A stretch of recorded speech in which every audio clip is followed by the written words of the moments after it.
지켜주시네. 놀라지 마라, 겁내지 마라. 주님 너를 지켜주시네.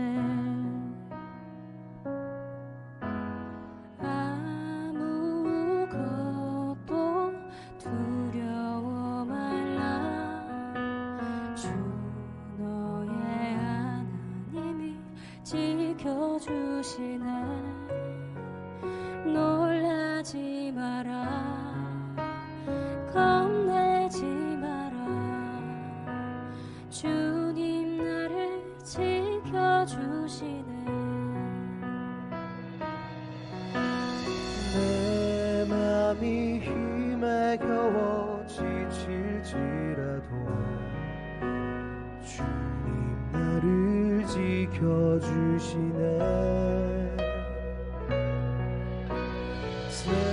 세상의 험한 풍파 몰아칠 때도 주님 나를 지켜주시네.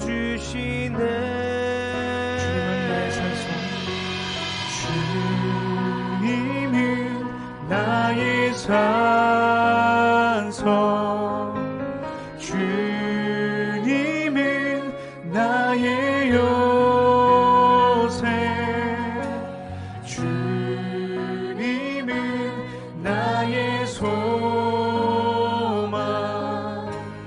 나의 힘이 되신 여호와.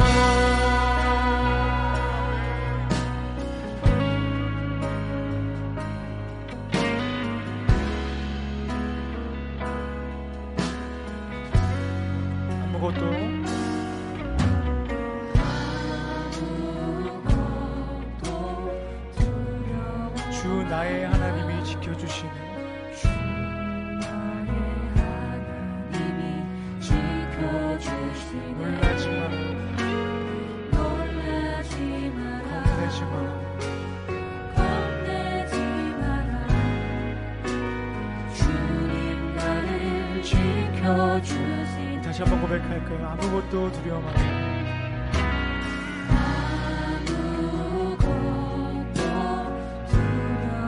주 나의 하나님이 지켜주시네. 놀라지 마라, 놀라지 마라, 겁내지 마라. 주님 너를 지켜주시네. 내 맘이 힘에 겨워, 내 맘이 힘에 겨워 지칠지라도 주님 나를 지켜주시네.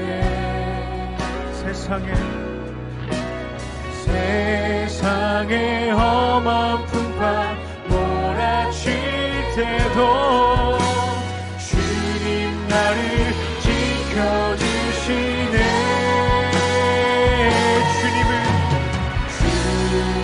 주님은 나의 산성,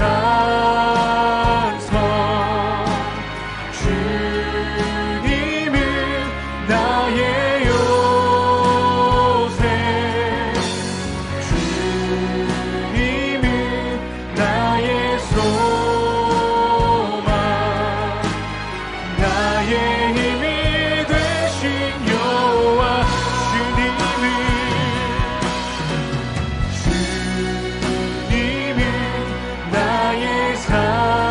산성, 주님은 나의 요새, 주님은 나의 소망, 나의 힘이 되신 여호와.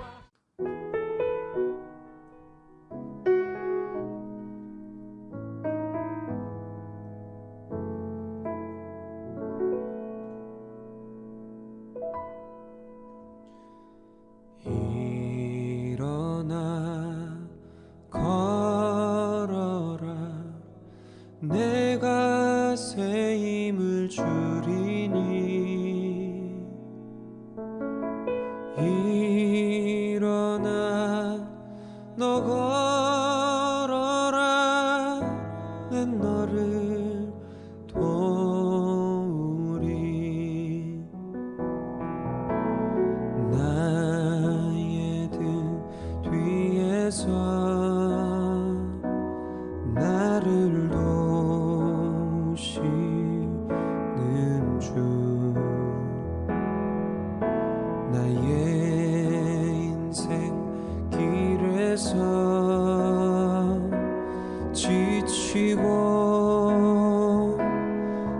피곤하여 매일처럼 주저앉고 싶을 때 나를 밀어주시네. 일어나 걸어라. 내가 새 힘을 주리니. 일어나 너 걸어라. 내 너를 도우리. 나의 등 뒤에서 나를 도우시는 주. 평안히 길을 갈 때 보이지 않아도 지치고 고나여 넘어질 때면 다가와 손 내미시네. 나의 등 뒤에서 나를 도우시는 주. 때때로 뒤돌아보면 여전히 계신 주. 잔잔한 미소로 바라보시며 나를 재촉하시네.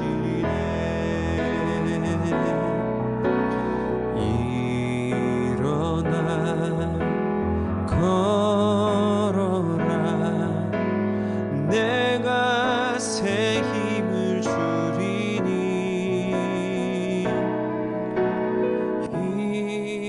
일어나 너 걸어라. 내 너를 도우리. 제 12장.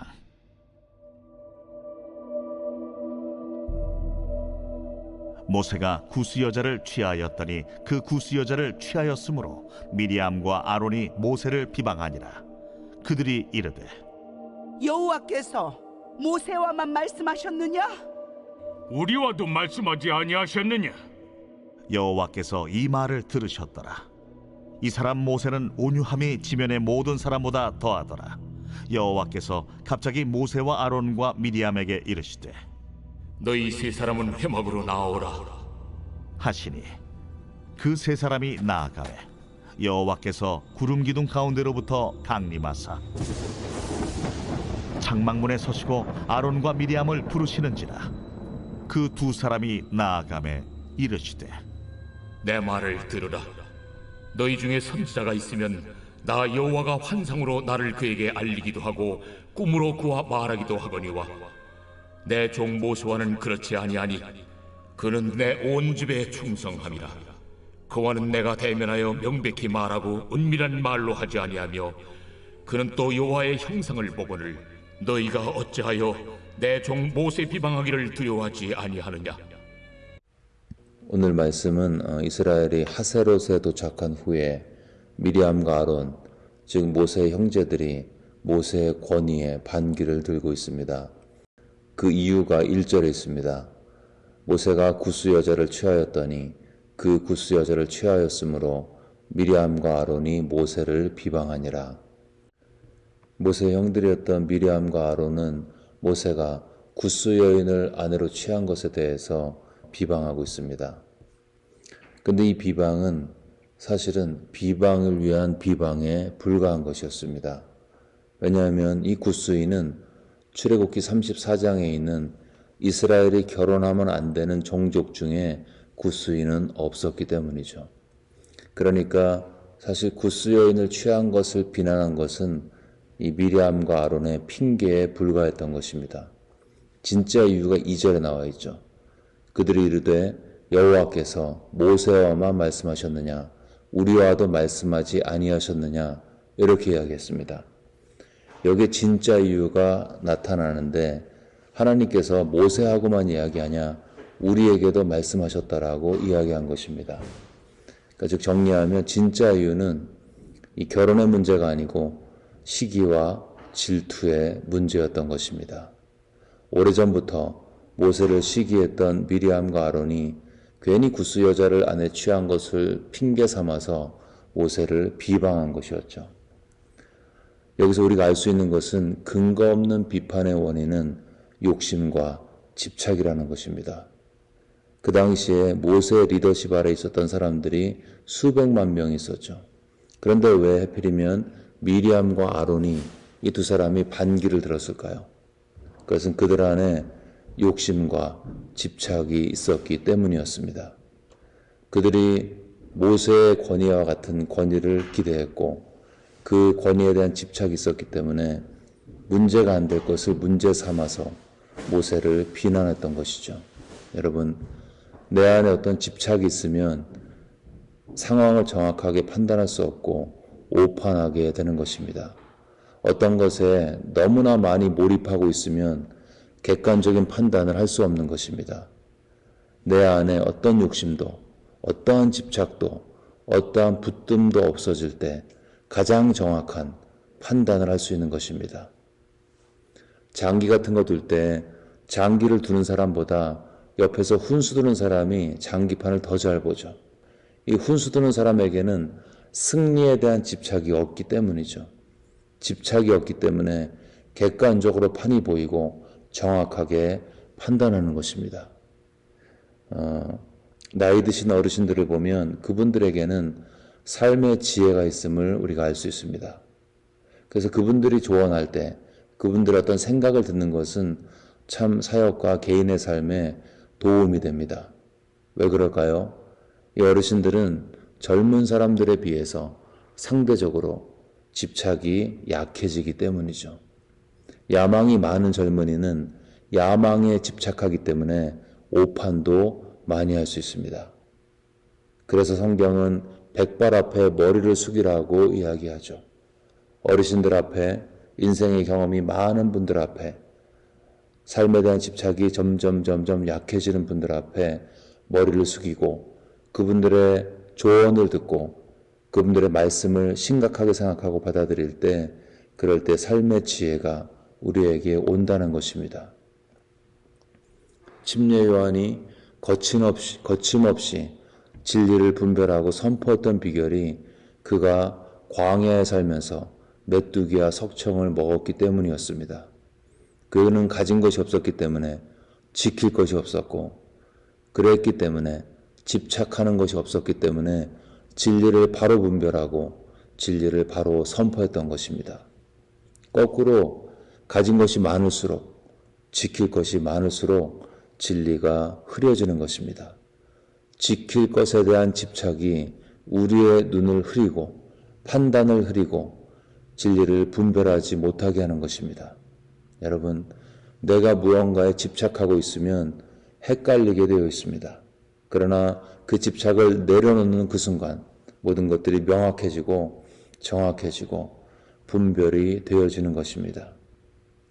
혹시 내 삶에 헷갈리는 것이 있다면, 머릿속이 복잡해 있는 것이 있다면, 혹시 내 마음에 주님 말고 거룩한 것 말고 영원한 것 말고 집착하고 있는 것이 무엇이 있는지 이 아침에 살펴보고 그런 것들이 있다면 주님 앞에 그 집착을 내려놓고 그때 주어지는 바른 관점을 가지고 바로 판단하셔서 진리 가운데 인도함 받으시는 축복이 있으시기를 주의 이름으로 축원합니다. 두 번째 묵상 포인트는 이 억울했던 모세를 하나님께서 변호하셨다는 것입니다. 억울한 모세가 가만히 있었는데 하나님이 모세 대신에 변호하셨다는 거죠. 모세가 근거 없는 비난 가운데 고통을 당할 때 그는 아무것도 하지 않았습니다. 그는 아무 말도 하지 않았습니다. 반박하지 않았고 변명하지 않았습니다. 그냥 가만히 있었습니다. 근데 모세는 가만히 있었는데 모세를 위해서 어떤 분이 대신 말씀하십니다. 4절에 보시면 여호와께서 갑자기 모세와 아론과 미리암에게 이르시되 너희 세 사람은 회막으로 나아오라. 그렇게 회막에 부르신 다음에 이렇게 말씀하시죠. 나는 선지자들에게는 환상과 꿈으로 이야기한다. 그러나 내 종 모세와는 대면하여 명백하게 말한다. 모세가 여호와의 형상을 보았거늘 너희가 어찌하여 내 종 모세를 비방하기를 두려워하지 않느냐. 이 모세를 비난했던 이 미리암과 이 아론을 불러서 하나님이 경고하신 거죠. 나는 모세하고 대면하여 말하는 사이다. 너가 어찌 두려움 없이 내 종 모세를 비방하느냐. 여러분, 억울한 법정에 섰던 모세는 입을 다물었습니다. 피고인인데 입을 닫고 가만히 있었던 거죠. 근데 놀랍게도 모세 변호사가 하나님이 모세를 대신해서 말씀을 하십니다. 그리고 미리암과 아론의 그 분노 섞인 비판의 입은 그 순간 하나님께서 모세를 위해 변호하시는 그 순간에 다물게 되었습니다. 마리아와 마르다가 예수님을 섬길 때 마르다는 열심히 일하고 있는데 마리아는 예수님 옆에서 아무것도 안 하고 그냥 꿇어앉아서 말씀만 듣습니다. 혼자 열심히 일을 하다가 짜증이 난 마르다가 주님께 이야기하죠. 주님, 나 혼자 열심히 일하는데 내 동생은 아무것도 하지 않고 가만히 있습니다. 마리아 명에서 나를 도와주라고 하십시오. 그렇게 주님께 이야기했을 때 마리아 가만히 있습니다. 이 마리아는 게으른 동생이라고 공격을 받았던 거죠. 근데 아무 말도 하지 않습니다. 마리아가 가만히 있는데 놀랍게도 그 순간 예수님께서 마리아를 변호하십니다. 마리아는 이 좋은 편을 택하였으니 빼앗기지 아니할 것이라. 언니의 비난에 침묵한 마리아를 주님께서 변호하신 것입니다. 여러분, 살다 보면 억울한 일을 당하게 되어 있죠. 때로는 하지 않은 일을 했다고 모함도 받습니다. 그때 우리는 어떨 때 너무나 억울해서 자신을 변호하기도 하고 때로는 그런 비난이 두렵고 싫어서 내가 다시는 그런 종류의 일을 하지 말아야겠다. 그렇게 결심도 하죠. 근데 문제는 그런 비난의 순간에 변호하다가 나를 변명하다가 더 큰 싸움이 되죠. 도망가면 더 이상 선한 순종을 할 수가 없습니다. 우리가 말도 안 되는 거짓에는 때로는 진실을 이야기할 수 있습니다. 정말 안 되면 잠시 피할 수도 있습니다. 그러나 그 비난의 현장에서 입을 다물고 거기에 그 자리에 머물면서 하나님의 일하심을 기다려야 할 때도 있는 것입니다.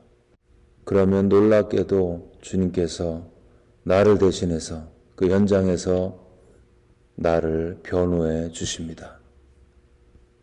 그런 일 다시는 안 하겠다고 도망가지 말고 내가 그런 거 한 적이 없다고 나를 변명하는 대신에 그 현장에서 주님 붙들고 예수님 바라볼 때 하늘의 하나님께서 나타나셔서 나를 위해 변호해 주신다는 것입니다.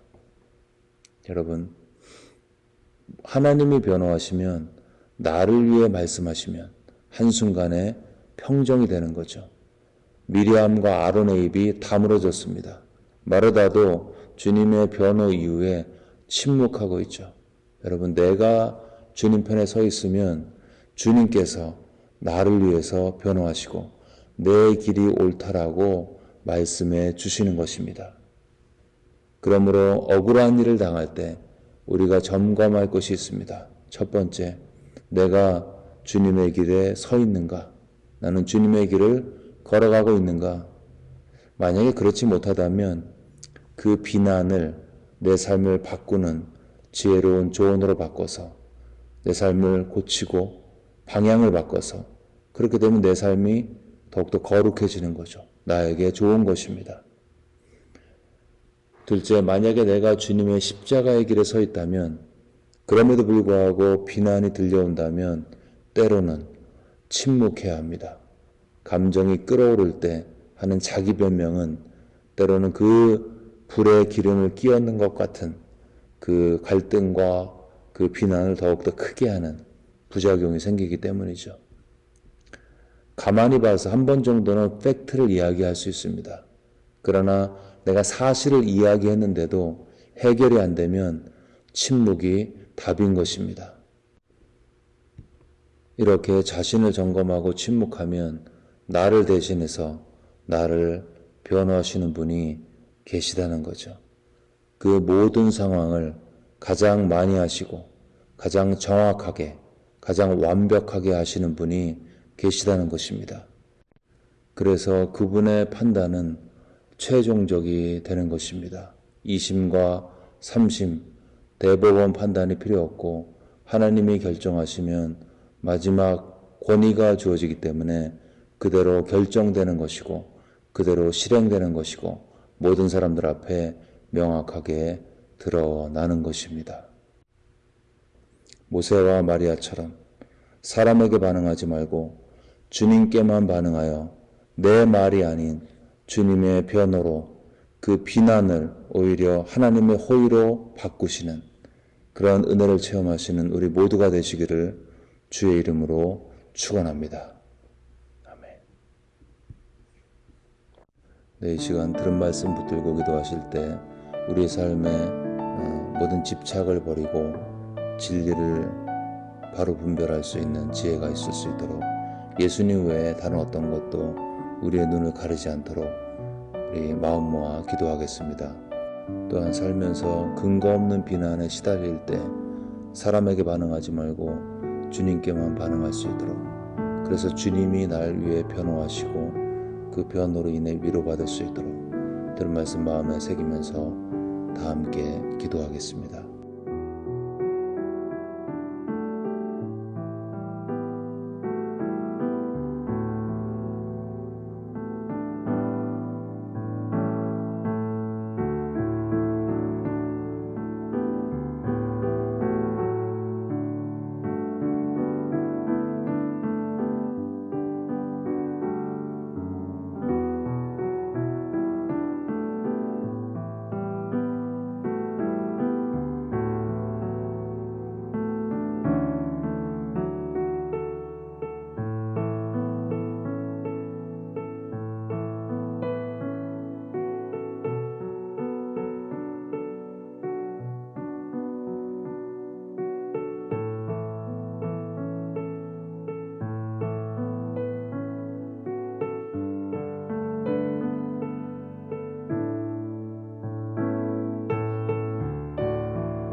열방과 조국을 위해 기도하실 때 유크레인 전쟁이 속히 종식될 수 있도록 그 땅 가운데 복음이 증거되고 많은 영혼들이 주께로 돌아올 수 있도록 기도하시고요. 한국에 있는 정치적인 혼란 중에 교회가 깨어서 기도하고 하나님 앞에 바로 섬으로 교회를 통해 진리의 빛이 증거되어지고 교회가 살고 대한민국이 살고 열방이 교회를 통해 한국 교회를 통해서 하나님의 은혜를 체험할 수 있도록 열방과 조국의 기도 제목 기억하면서 간절한 마음으로 기도하겠습니다.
교회를 위해 기도하실 때 이번 주 토요일에 있을 선교바자 많은 분들이 수고하고 계신데 한마음으로 동참할 수 있도록 위해서 기도하시고요.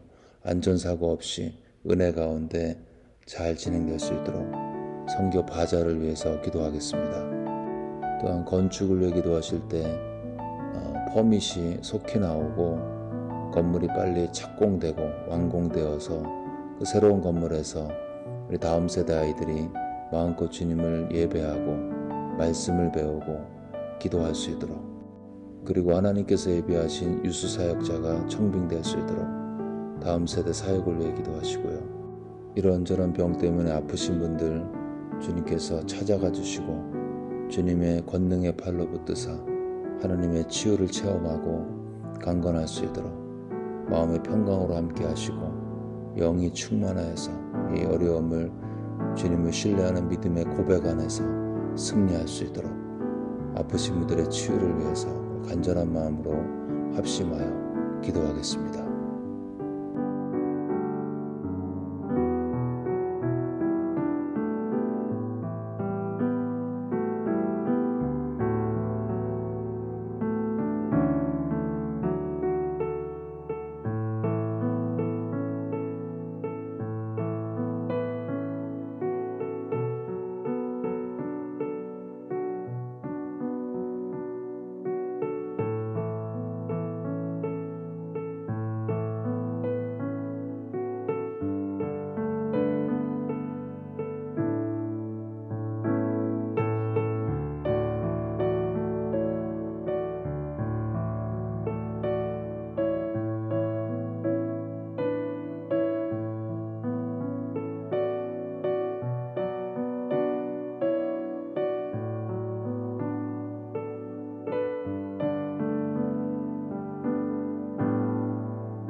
네, 이제 주기도문 하심으로 기도회를 마치겠습니다.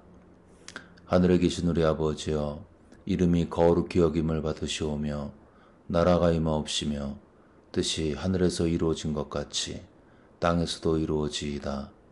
오늘 우리에게 일용할 양식을 주시옵고 우리가 우리에게 죄 지은 자를 사하여 준 것 같이 우리의 죄를 사하여 주시옵고 우리를 시험에 들게 하지 마옵시고 다만 악에서 구하시옵소서.